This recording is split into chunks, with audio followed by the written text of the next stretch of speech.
guys, today we're going to be doing mod number 5 to my 2021 Jeep Wrangler Sport JL, which is adding a lift kit and then new wheels and 35-inch tires. Now originally I was planning on spending almost $2,000 on a brand new lift kit, but we found an option that was much more cost effective and gets the same point across. Yeah, a great option that a lot of people do is they take suspension takeoff parts from other Wranglers like a Rubicon and put them on their JLU Sport. And so when the Xtreme Recon package came out for the Rubicons, that added an additional factory lift of about 1.5 inches to the Rubicon. So we looked into the option of using the brand new takeoff or like new takeoff parts from a Rubicon with Xtreme Recon package. And I belong to the JL Wrangler Forum, which is a great forum if you're not already a member. And there were a lot of people selling their takeoff parts. I have found a guy very local to me selling his 2022 Rubicon with the Xtreme Recon package. Only had 300 miles on it when he took them off and swapped to a MetalCloak lift system for his Jeep. So we've got almost brand new parts here. And I think I bought them for what, $300? $300. So almost brand new. Price couldn't be beat. And so the lift was almost exactly what we needed. We just needed to buy a couple more parts to make it work even better. So the first thing that we bought was some 2-inch bump stops from MetalCloak, and those will run you about $90 at the time of making this video. And then we also bought Mopar brand new front lower control arms as well.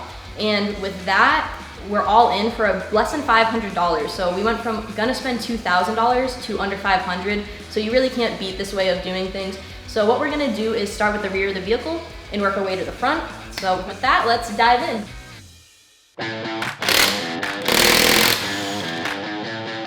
Here are the Rubicon Xtreme Recon takeoff parts. We've got rear springs, we've got rear bump stops, the rear spring pads, the rear shocks, the rear sway bar links, the front sway bar links, front shocks, front coil springs, and front coil spring locators.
So we want the index pin to match up into the top spring pocket. So we're gonna put that in first before we put the coil in.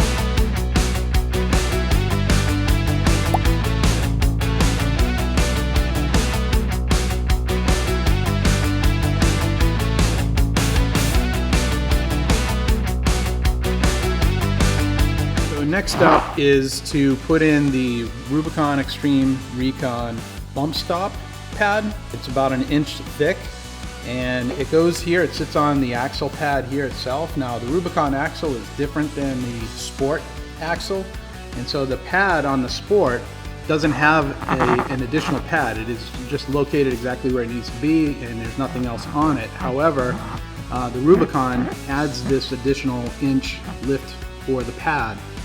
But the Rubicon axle also has a locator pin for this pin right here, would actually be able to locate exactly where this pad goes. We don't have that on the Sport, so what we're going to end up doing is removing this pin, and this will just drop down in place. Alright, so since this pin's been in here for its lifetime and it's a little rusty, I'm going to give it a little squirt of WD-40.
this is the vacuum control module, and we're just going to remove the cable connector from it so that as the axle comes down, it's not going to stretch and break that wire.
Okay, so we're going to start putting in the front springs. Now on the Xtreme Recon takeoff parts, or any coil spring coming off a Jeep Wrangler, you're going to have different part numbers based on the left side versus the right side.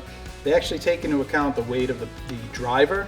So the higher the number on this one is a 189 and it ends in a 189 AA. So this one is going to be on the passenger side and the lower number goes on the driver's side. So guys, when you do a Xtreme Recon suspension swap over to a Sport, you're going to need to get yourself some new bump stops. And we decided to go with these ones here from MetalCloak. These are nice because they come in a kit and you can literally adjust from 1 puck up to 4 pucks. They come with all the hardware so that if you need 4 pucks, you're going to use the long bolt for 4. If you're going to go 3 pucks, they give you a bolt for that. And for 2 pucks, they've got hardware for that as well, which is I think what we're going to use for this lift. We're anticipating about a 2-inch lift overall. All right, so when you go to install the bolt that holds in the MetalCloak bump stops, that bolt is actually substantially bigger than the hole that's in the bump stop locator where the spring pocket is. So you'll need to drill it out. I like to use these step drills.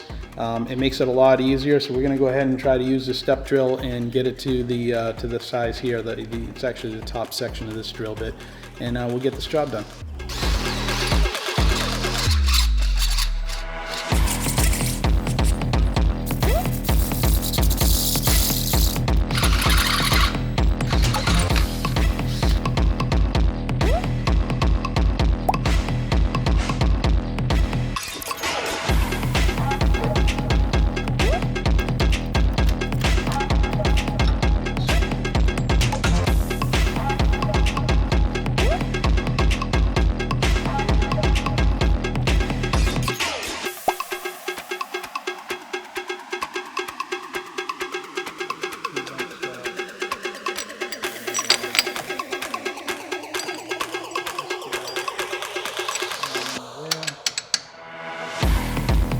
So we're using a 10mm wrench in order to take off this bracket so that way we can more easily get to the nut that needs to attach the bump stops.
All right, so when we replaced this lower control arm, this is the new Mopar lower control arm. It's like a 1/4 inch longer than the stock factory sport control arm, and it's supposed to give you better caster camber angle. So we put them in, but when we took the old one out, we removed the spring and put the new spring in and jacked it back up in place. The bolt hole was very far off from the alignment with the hole in the control arm. So we tried all kinds of things, jacking it up, trying to manipulate the axle to line things up, and it was just very, very difficult. We were off by probably a 1/2 inch at one point and just couldn't get this bolt in. So what we did was we continued to jack it up, leveled off the axle more or less, and we put a ratchet strap up here. You can see where I attached it up there on the bumper bracket. And then down here, I attached it to the eye for the sway bar link. I attached it those 2 points, and when I tightened it, it drew the axle this way forward, enough that we get that bolt right in there. So a combination of jacking it up to the right level or right height, combined with the ratchet strap to pull the axle back forward into the right position, then we could get the bolt in. So that's that. You'll probably run into that yourself. Hopefully you can work your way through it faster than we did.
So that's a wrap on our lift mod. Our Jeep ended up getting raised 3.5 inches in combination with the tires.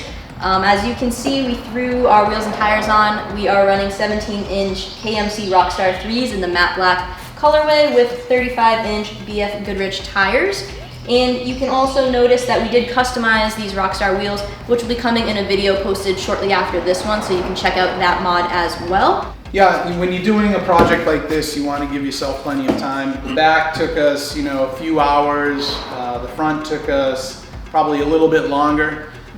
So budget, probably a full day if we had a full day on it. As far as a couple of gotchas, things that you want to be aware of and lessons learned. So the front axle, if I had to do it over again, I'd do it a little bit differently. So I would try, we had to do one side at a time because I only have one pole jack. When we had the Jeep up in the air, I had one pole jack. So we worked on one side at a time, and as a result, we left one spring in while we were working on the other side.